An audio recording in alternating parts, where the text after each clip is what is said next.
அதுல குறிப்பா உன்னை பத்தி சொல்லணும்னா, ஒரு இளைஞனுக்கு எதிரா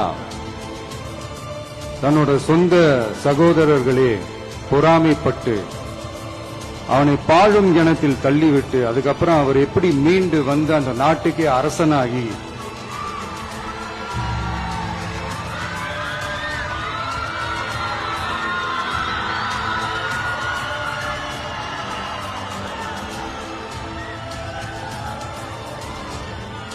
அந்த நாட்டுக்கே அரசனாகி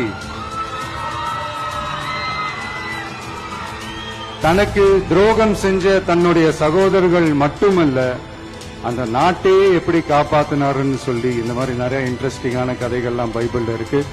படிக்காதவங்க படிச்சு பாருங்க.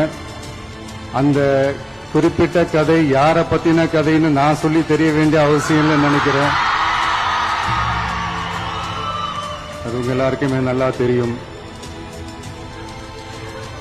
சோ இப்படிப்பட்ட கதைகள்லாம் நமக்கு எதை உணர்த்துது அப்படின்னா, கடவுளுடைய அருளும் மக்களை மானசீகமாக நேசிக்கிற அந்த அன்பும் அதீத வலிமையும் அதுக்கான உழைப்பும் இருந்துட்டாலே போதும்.